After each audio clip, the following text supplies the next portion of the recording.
वाहिगुरु जी का खालसा वाहिगुरु जी की फतेह। आज हम श्री गुरु ग्रंथ साहिब जी के अंग 41 को समझने की कोशिश करेंगे।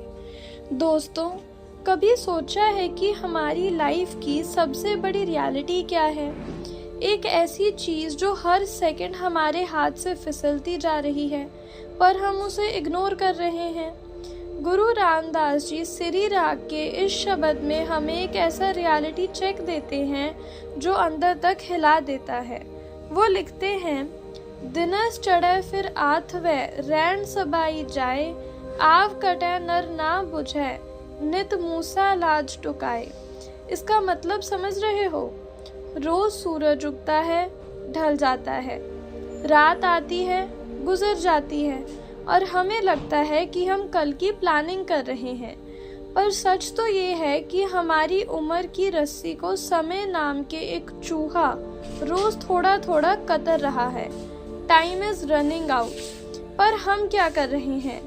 गुरु साहिब एक बहुत प्यारी मेटाफर देते हैं, गुड़ मीठा माया पसरिया मनमुख लग माखी पचे पचे।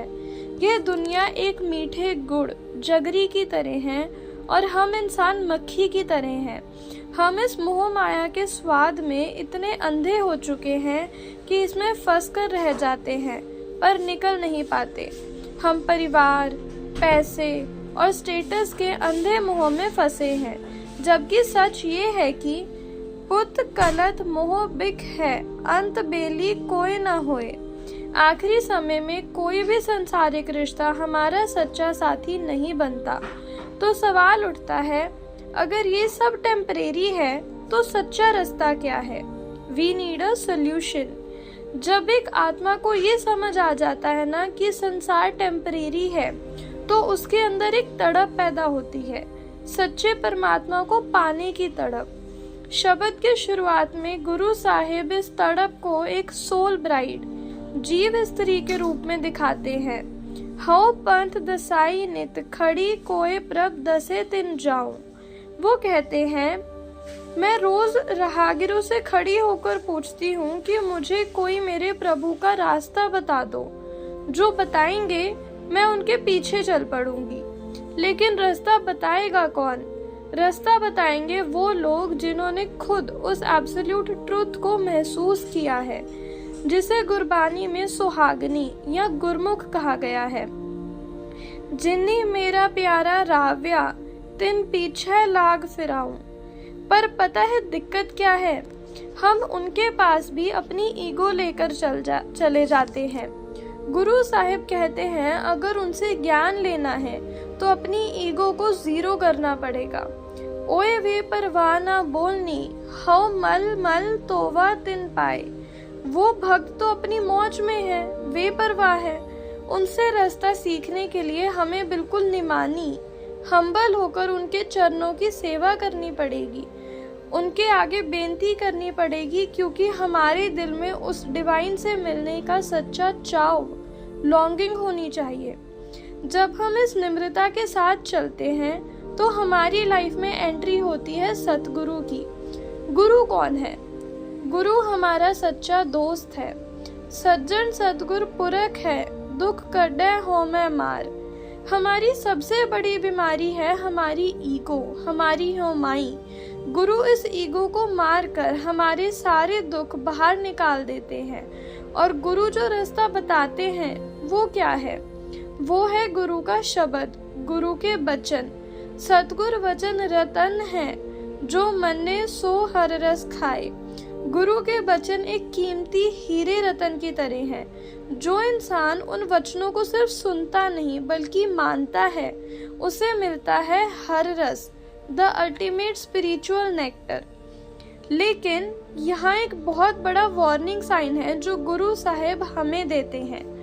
जो लोग अपने मन के पीछे चलते हैं, जिन्हें मनमुख कहा गया है, उनका क्या होता है? बिन सतगुर पलय ना पवे, मनमुख रहे बिल लाए। ओए सतगुर आगे ना निभे, ओना अंतर क्रोध बलाए। जो अपने अहंकार में रहते हैं वो कभी गुरु के आगे नहीं झुकते। उनके अंदर गुस्से और ईगो की एक बुरी बला बैठी होती है। नतीजा वो जिंदगी भर तरसते और बिलाप करते रह जाते हैं।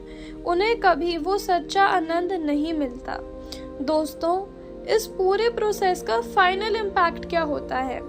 जब हम गुरु की मत पर चलते हैं तो हमारी किस्मत बदल जाती है। एहो हर रस वन तिन सबत है। हमें समझ आता है कि जिस भगवान को हम बाहर ढूंढ रहे थे वो तो हर जंगल, हर तिनके, हर जगह मौजूद है। और जब उसकी कृपा से हमारे अंदर ये रस टपकता है, सब तन मन हरिया होया नानक हर वस्या मन सोए। हमारा पूरा तन और मन हरिया हो जाता है, यानी स्पिरिचुअल एनर्जी, खुशी और पीस से भर जाता है। सूखापन हमेशा के लिए खत्म हो जाता है। और एंड में आत्मा और परमात्मा का मिलाप कैसे होता है?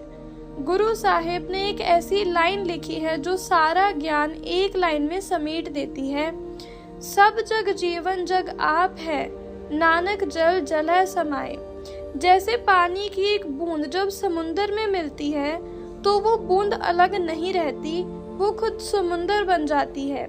बिल्कुल वैसे ही एक गुरमुख की आत्मा उस परमात्मा में मर्ज होकर एक हो जाती है।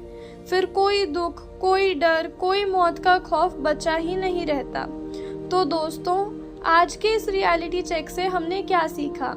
लाइफ शॉर्ट है, समय तेजी से निकल रहा है। दुनिया के रिश्ते निभाओ, पर उनमें मक्खी की तरह फंसो मत। अपनी ईगो को थोड़ा साइड रखकर उस सच्चे रास्ते नाम की खोज करो, ताकि हमारा तन और मन भी हमेशा के लिए हरा भरा हो सके। वाहिगुरु जी का खालसा, वाहिगुरु जी की फतेह।